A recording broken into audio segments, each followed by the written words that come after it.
Assalamualaikum warahmatullahi wabarakatuh. Kepada yang terhormat Bapak Ibu dosen penguji uji kinerja pada PPG Transformasi Pendidikan Agama Islam tahun 2025. Perkenalkan, saya Ahmad Muzi, mahasiswa PPG Pendidikan Agama Islam tahap 3 tahun 2025 di LPTK Universitas Islam Negeri Antasari Banjarmasin dengan NIM 250401131037. Pada hari ini, Kamis 9 Oktober tahun 2025, saya akan melaksanakan uji kinerja di SMP Negeri 6 Banjarmasin di kelas 7 dengan materi menghadirkan sholat dan zikir dalam kehidupan. Terima kasih dan selamat menyaksikan.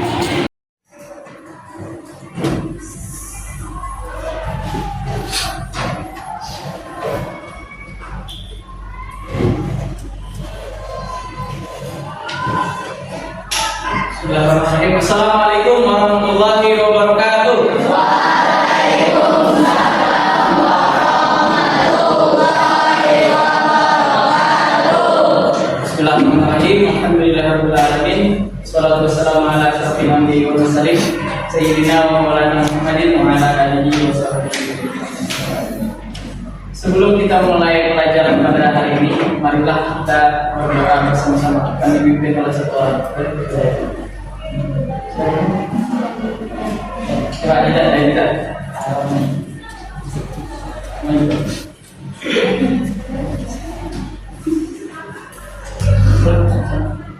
Sebelum kita belajar, marilah kita membaca doa terlebih dahulu. Doa dimulai.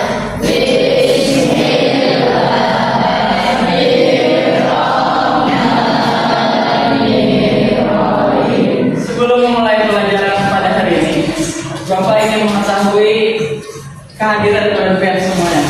Yang pertama, Ahmad Al-Farouk ada? Oke. Yang kedua, Agustina Ramadhani. Oke. Yang ketiga, Aisyah Umairah. Yang pertama, Bapak yang menjelaskan dulu apa saja itu pengertian sholat. Bapak akan menjelaskan rukun dan syarat wajib syarat sholat. Nantinya akan dilanjutkan oleh demonstrasi atau dicontohkan oleh salah satu teman kalian maju ke depan. Kita akan melihat bagaimana gerakan-gerakan sholat, bacaan sholat dilakukan. Kemudian berikutnya Bapak akan memberikan permasalahan yang mungkin terjadi waktu kita ingin menjalankan sholat sehari-hari. Nantinya kita akan membentuk kelompok untuk menjadi 5 kelompok dari siswa yang hadir hari ini, dan kemudian akan dipresentasikan oleh setiap kelompok. Nantinya akan Bapak simpulkan, akan Bapak berikan apa saja poin-poin yang penting yang dapat kita pelajari pada hari ini. Kemudian pada refleksi dan kesimpulan, kalian semua akan menuliskan apa saja yang kalian dapat dari pelajaran kita hari ini, dan kalau ada yang sulit dipahami silahkan nanti yang dituliskan juga. Paham semuanya? Baiklah, selanjutnya kita akan mulai pelajaran. Hari ini kita akan sama-sama mempelajari tentang menghadirkan sholat dan zikir dalam kehidupan. Semuanya boleh ya? Layarnya boleh ada. Baik, sebelumnya kita telah mempelajari tentang Asmaul Husna atau nama-nama yang indah yang baik bagi Allah di bab sebelumnya. Sudah kita mempelajari Asmaul Husna, nama-nama yang indah, nama-nama yang baik bagi Allah Subhanahu wa taala. Selanjutnya kita akan masuk kepada bab 3, yaitu menghadirkan sholat dan zikir dalam kehidupan. Kalian sebelumnya pernah belajar apa namanya sholat ini adalah termasuk dari rukun apa namanya? Rukun Islam. Rukun Islam ada berapa? Ada 5. Yang pertama 2 kalimat. 2 kalimat syahadat. Yang kedua sholat. Yang ketiga puasa. Yang keempat zakat. Yang kelima naik haji bila mampu. Kita hari ini akan mempelajari tentang sholat, yaitu rukun Islam yang kedua. Betul. Dari bab 3 yang kita akan pelajari hari ini, tujuannya adalah, boleh satu orang untuk membaca siapa? Selain Zidane tadi Zidane. Yang cuman siapa namanya? Siapa namanya? Siapa? Nizam. Silakan Nizam baca yang pertama. Boleh berdiri. Tujuan pembelajaran menjelaskan makna yang berperintah sholat dan zikir. Menentukan cara yang memerintahkan sholat dan zikir. Menyebutkan hikmah menunaikan ibadah sholat dan zikir. Oke, silakan dulu. Tepuk tangan.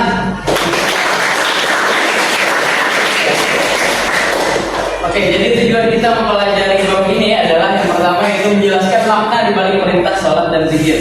Jadi diharapkan sudah kita belajar ini baru kita dapat menjelaskan bagaimana sih itu sholat atau bagaimana sih itu zikir. Dalam kesempatan kali ini kita akan membahas bagian sholatnya. Zikir kita akan bahas dalam minggu berikutnya. Baik, untuk makna sholat kita akan membahas lagi untuk satu orang. Silakan siapa yang mau membaca. Ya, silakan. Siapa namanya? Iya. Boleh. Demikianlah sholat, tunaikanlah zakat dan taatlah kepada Rasul Nabi Muhammad agar kamu dirahmati. Hadis 24. Quran surah. Tepuk tangan. Baik, sholat adalah salah satu ibadah utama dari umat muslim. Sholat ini adalah satu ibadah yang pertama kali akan dihisab ketika seseorang meninggal dunia dan memasuki alam akhir. Allah Subhanahu wa taala berfirman dalam Quran surah An-Nur ayat 56, "Wa aqimus sholata wa atuz zakat wa atiur rasul la'allakum turhamun." Yang artinya dirikanlah sholat, tunaikanlah zakat dan taatlah kepada Rasul Nabi Muhammad agar kamu dirahmati oleh Allah Subhanahu wa taala. Oke, jadi untuk syarat wajib sholat ini adalah yang tergambar di sini ada 5. Bagian bisa melihatnya. Ini adalah ciri ataupun tanda seseorang diwajibkan untuk sholat. Jadi kalau kemudian kalau seluruh umat Islam siapapun itu meliputi atau punya dari kelima ini, maka dia diwajibkan untuk sholat. Jadi kalau kemudian punya dari kelima ini memenuhi syarat ini, maka kemudian telah jatuh kewajiban untuk sholat. Yang selanjutnya adalah apabila dia ingin melaksanakan sholat, maka dia harus memenuhi kriteria dari syarat sah sholat ini. Yang pertama yaitu kembali lagi seperti sebelumnya, itu dia harus ikhlas. Yang kedua berakal sehat. Yang ketiga tamis. Ada tahu yang tamis itu apa? Apa tamis? Sudah cukup umur, betul. Selanjutnya untuk rukun sholat, satu orang silakan baca. Ya berdiri. Silakan. Rukun sholat. Ya, 2. Takbiratul ihram. 3. Itu ditentukan bagi yang mampu. untuk bagian dari rukun sholat Bapak perlu satu orang perempuan. Tidak boleh. Baca aja coba. Silakan. Iya, kita akan mencontohkan dari rukun sholat ini. Dari yang pertama yaitu niat atau terlihat. Silakan ada tenang. Oke, Bapak akan memandu Zidan untuk menunjukkan bagaimana rukun sholat kita biasanya melaksanakan. Yang pertama yaitu niat. Zidan apa? Siap-siap. Sholat maghrib. Silakan baca. Sholli fardu.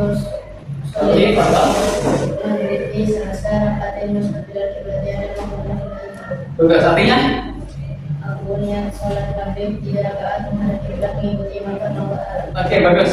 Itu dalam hati niatnya ya. Untuk lafaznya itu wajib kita dengarkan kepada diri kita sendiri. Untuk sholli tadi kata Zidan, fardhu maghrib selasa rakaat 3 selasa rakaatin mustaqbil kiblat menghadap kiblat.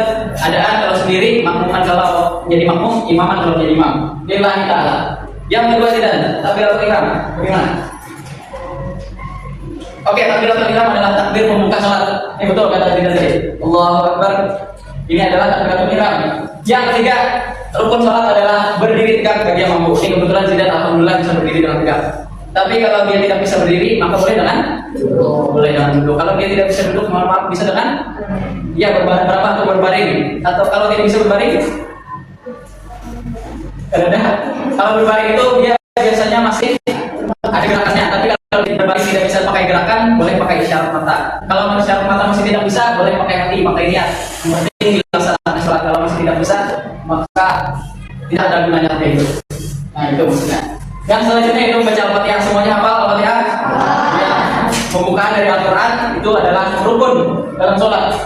Kalau kita tertinggal rukun sholat, ada yang tahu apa yang harus dilakukan? Apa? Kalau tertinggal salah satu dari rukun sholat, maka dilanjutkan dengan sujud, namanya sujud sahwi. Tapi itu pembahasan berikutnya, nanti kita akan bahas. Yang selanjutnya itu i'tidal. I'tidal dengan tumaninah. Yang pertama, yang kalimatnya ruku dulu, ruku. Tidak. Ruku bacanya Subhana rabbiyal Subhana rabbiyal azim wa bihamdihi, ya sebanyak 3 kali. Tidak. Sami Allah liman hamidah. Sujud 2 kali, sujud dengan kata gerakannya al-sa'dah. Kita ada sajadah. Tidak pakai sholat. Silakan perhatikan semuanya. Kita salah. Ini kita anggap sebagai kiblat. Nah, sudah i'tidal tadi zidan, maka dia akan sujud tidak. Nah, sujudlah seperti zidan. Habis itu duduk di atas sujud tidak. Sujud bacanya subhana rabbiyal duduk di antara dua sujud bacanya rabbi firli. Ya, sujud 2 kali, 1 kali itu. Ya. Yang selanjutnya tasyahud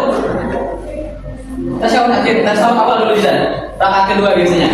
Nah, ini tasyahud awal. Bacaannya adalah bacaan tasyahud awal. At-tahiyyatul sampai dengan awal dari salawat Nabi. Selanjutnya berdiri dan iya, yang selanjutnya adalah seperti biasanya sholat, dan biar melaksanakannya diulang sampai pada tasyahud akhir. Tasyahud akhir tidak. Kita hanya membahas rukunnya saja. Nah, tasyahud akhir bacanya seperti tahiyat awal, tetapi ditambahkan dengan salawat Nabi pada tasyahud akhir. At-tahiyyatul mubarakatuh salawatut thayyibatu lillah. Assalamu alayka ayyuhan nabi wa rahmatullahi wa barakatuh. Assalamu alayna wa ala ibadillahi sholihin. Asyhadu an la ilaha illallah wa asyhadu anna Muhammadar Rasulullah. Dilanjutkan dengan salawat Nabi. Allahumma sholli ala sayyidina Muhammad wa ala ali sayyidina Muhammad kama shallaita ala sayyidina Ibrahim wa ala ali sayyidina Ibrahim wa barik ala sayyidina Muhammad wa ala ali sayyidina Muhammad kama barakta ala sayyidina Ibrahim wa ala ali sayyidina Ibrahim fil alamin innaka Hamidum Majid. Apa semuanya? Apa semuanya bagus? Yang terakhir yang 12 tidak. Salam. Assalamualaikum. Assalamualaikum warahmatullahi. Oke. Tepuk tangan untuk tidak. Yang terakhir Bapak silakan, karena sudah selesai gerakannya. Yang terakhir itu rukun sholat. Apa ya yang terakhir? 12. Tertib artinya apa? Teratur, berurutan boleh. Kalau tidak tadi seandainya salam dulu boleh. Kan boleh. Kalau yang di akhir boleh apa salam? Kalau boleh malah harus selalu berurutan ini. Harus selalu berurutan daripada rukun sholatnya. Paham semuanya? Baik, kita lanjutkan. Nah, sebelum kita sholat, maka Bapak ingin melanjutkan dengan kita membagikan kelompok terlebih dahulu. Kita membagikan kelompok, kita hitunglah semuanya supaya adil. Hitung 1 dulu, 1, 2, 3, 5. 1 lagi, 1, 2, 3, 4, 5. Dan 5. Ya, 1, 2, 1, 2, 3, 1. 2, 3, 4, 5. 1 lagi. 1, 2. Oke, ingat semuanya nomornya. Nah, kumpul dengan temannya. 1 dengan 1, 2 dengan 2. 1 di sini loh. Oke, baik. Jadi Bapak akan membagikan permasalahan yang mungkin akan terjadi waktu kita melaksanakan sholat, khususnya pembiasaan sholat di SMP kita, SMP Negeri Nataja langsung. Untuk kelompok 1, kelompok 1 sholat. Silahkan. Dekat-dekat sini. Dimulai dari kelompok 1. Yang lain sambil diperhatikan kawannya membacakan sholatnya.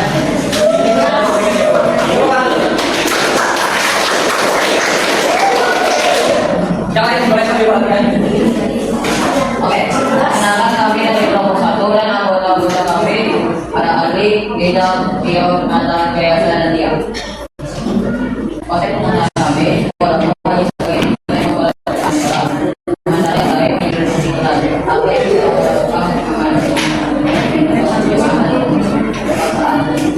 mengajak semua orang yang beragama Islam jemaah Kelompoknya ada ke kamera.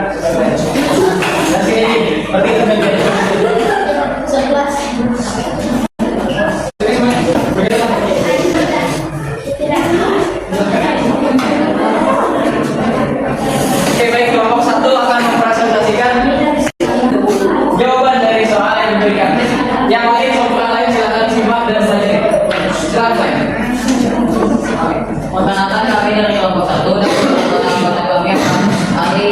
Gilang, Tio, Nata, Gaya, dan Tia.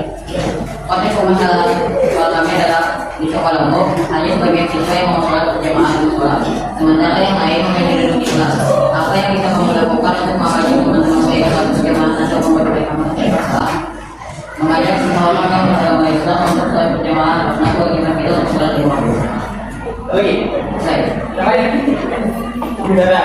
Oke, jadi kata kelompok satu bahwasanya mereka mengajak seluruh kawan-kawan yang agamanya Islam, yang Muslim, yang Muslimah untuk sama-sama sholat berjamaah di musola karena kita seluruh umat Islam itu fardu ain atau semuanya wajib melaksanakan sholat lima waktu. Betul? Oke, kemudian kelompok.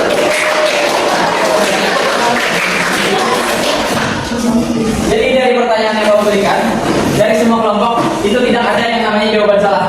Jadi jawabannya hanyalah seberapa kreativitas warga, seberapa kreatif warga mengemukakan pendapat dan memecahkan suatu permasalahan. Semuanya sudah presentasikan dan juga mendiskusikan permasalahan yang mungkin terjadi waktu ingin menaikkan ataupun membiasakan sholat di kehidupan sehari-hari.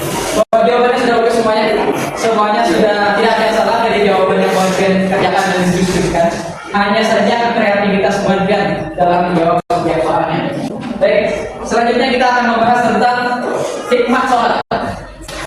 Hikmah sholat sebagaimana dalil daripada hadis Nabi Muhammad SAW yang rangkumannya akan menjelaskan di sini. Dan setiap kali sholat kita membersihkan diri dari kesalahan. Maka dalam satu hari kita melaksanakan sholat lima waktu, seluruh kesalahan ataupun kotor yang ada dalam diri kita akan terbasuh dengan melaksanakan sholat itu tadi. Luar biasa. Selanjutnya, oke, dari apa yang sudah kita pelajari tadi ini, Bapak ingin semuanya aktif menuliskan apa saja yang sudah dipelajari dari hari pembahasan kita hari ini. Apa saja hal baru yang kamu pelajari hari ini dan apakah ada materi yang sulit untuk kamu pahami?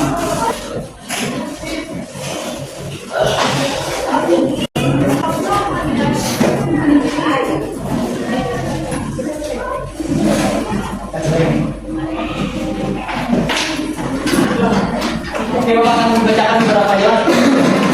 Yang pertama, tenang, ya kawan-kawan. Ini rahasia ya, ada bahasa. Salat adalah meminta doa atau meminta kebaikan yang dengan takdir dan diakhiri dengan salam. Siapa ini? Yang kedua, karena kita mengetahui bahwa salat menghilangkan dosa, maka kita salat lima waktu agar terhindar dari siksa neraka. Bapak siapa di mana? Coba ke sini. Bahwasanya kita mengetahui dari hadis Nabi bahwasanya mandi 5 kali sehari itu membersihkan diri, sebagaimana juga sholat 5 kali sehari untuk membersihkan diri dari segala kesalahan ataupun kekurangan yang kita laksanakan dalam kehidupan kita sehari-hari. Telah kawan-kawannya.